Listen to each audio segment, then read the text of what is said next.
Hey, how's it going, YouTube? Mike Postle here. If you guys haven't seen my last video, it's up here somewhere. You gotta make sure to check it out. And if you're not watching this and you haven't seen it, I mean, I'm gonna spoil something here, but I feel like it's necessary that I say something because, Mike, Chris Moneymaker, he's been turning his back on me. We were buddies for a long time, been playing poker with each other. And now he's also joined his haters who were saying that I've been cheating. And I feel like it's necessary that because of that last video that I made, that I'm going to say that, yeah, it's been a joke. I don't study PO Solver. And yes, it's also been a joke. I've been trolling you guys really hard there. I also didn't cheat. Like I have no idea what my opponents had in those hands that I was talking about there. And I don't see one hole cards or two hole cards, and Big J, Justin, yeah, I call it Big J sometimes. That hasn't been a joke, but he doesn't talk to me during the session or send me signals or something. And yeah, don't go after him, man. This guy is a great guy, and don't go after him, guys. So anyway, I know what you're here for. You guys want to see, what I did instead in those hands. I'm going to explain you guys what I did in those hands, right? So I'm going to drop some knowledge here. We got a hand here. This is a video by Doug Polk, by the way, and we're just going to go into I like the guy, but I don't think he has an understanding of, what I've been doing in those hands. I've been going into quite some exploitative territory. So I've been playing for poker 16 years, and as far as I remember, Doug, he hasn't been around 16 years ago, and I've been learning, in the old days. And no, I didn't need to study PO. I can do it without it. So anyway, I've been raising here, yeah. I've been telling people I wasn't gonna fold, so why would I fold 5-4 offsuit? It's a playable hand for sure. I raise it to 60 and everyone calls. Go to flop. That's what the graphics say here at least. And there's always sometimes RFI errors maybe. We're not sure here if my opponents have those cards, but yeah. So the board comes ace 10, deuce, and usually I would bet here. I mean, look at the board, ace high. I was raising, so usually I can tell you guys this is a good strategy. Continuation betting, like put in on a bet. Let them know. You will know where you're at some point and see what your opponents do. But seems that I checked, it says here. I wish I remember playing this hand, but I actually don't. But I'm sure there were some reasons behind it. I usually go very deep into psychology and observe my opponents. It's also the reason why I'm wearing this hat. I mean, it just makes me being able to observe my opponents better. It's a little bit of a secret of mine. I'm giving it away to you guys here on YouTube, not just for free. And I check, and I'm obviously going to continue after checking. And somebody bets here. I think it's Frank. He seemed really interested in the hand, or maybe pretending to be interested. But I'm going to tell you guys later. So 150 from me, and after Dave also calls, and he doesn't seem so interested. He might have a gut shot or something, king, queen, king, jack, whatever. I mean, it's easy when you can see the two cards here, of course.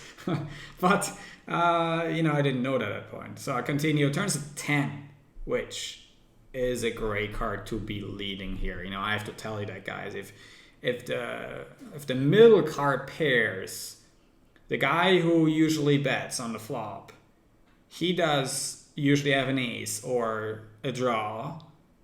And then when the middle pair turns, he usually doesn't have the card. So, I'm pretty sure Frank has nothing at this point, or like maybe an ace sometimes. But if he calls on the turn, I'm going to make him fold on the river. Anyway, I lead out here. You can see me reaching for chips. I already knew I was going to make this move. Even though I don't remember the hand, I know my play style, And most likely I'm going to put out a lead here, which I think I made about half pot. And because we can see the op cards, 7-5 suit obviously is going to fold, but Dave, he likes to stick around. I've been playing with him for a long time, and he calls here with his gut shot. And we can see the hot card, so we know already what he's going to do. He's not going to just give up his 5-high, is he? Calling like such a hefty bet on the turn. Now he's going to put in a lead here on the river. And actually, like, what do we say, 300 is a couple of chips here, half pot. That's what I know him. And you know already what I'm gonna do, right? I mean, I'm not gonna let this hand go. I know this guy's weak. Like, how does he have a 10? If he had a 10, you know, wouldn't he? I think he would usually let me know on the turn. By me betting the turn as a lead and him just check calling, I know where I'm at. Like, yeah, I have 5 high here, but I know where I'm at. I have a hand, or he has a hand that doesn't have my good hand speed, so I can blast him up on the river. I don't think he has much here. He could be leading with, I don't know, queen high gotchas, queen jack, or what he has there. It makes some sense to me. Anyway, I'm gonna raise it up here to something, I'm sure. And let's see how many chips I go. I mean, why do we see my hat here? I don't understand, Duck. Why did you do this? I want to see the hand, right? So I put out 500, I think about 1100. Seems like a good sizing and winning this pot. So I hope if you guys have any questions regarding that hand and how I approach these spots in general and what I would have done with like different hands, and you can ask me in the comment section below. I'm gonna answer some of your first questions here, and I'm gonna drop some knowledge here. So because I know I've been winning 250,000. I have to tell you guys, you can't just do that.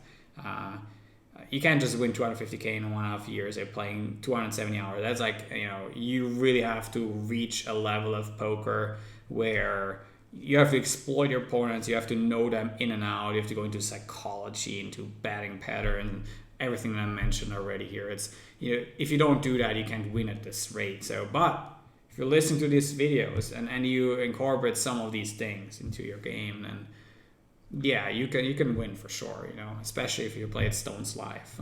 You're going to be able to win against these guys, and as my thankfulness for you watching this video, I'm going to drop some knowledge here on future videos. If you want to see them, like the video, subscribe to the channel, hit the notification bell next to it so you're not going to miss my next video here coming up.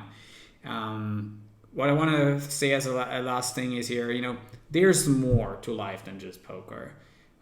Especially recently, all these haters going after me, they can't just win at poker, but there's more to life than that, and I realized that, fighting for my daughter, being a single father, it changes your perception, and appreciation of life, it just changes everything, and I'm just happy my family is still there for me, and we're gonna get through this together, and I'm gonna continue being a human being here, and just putting out some truth bombs. And thank you guys for sticking around. I'm gonna see you guys for the next video.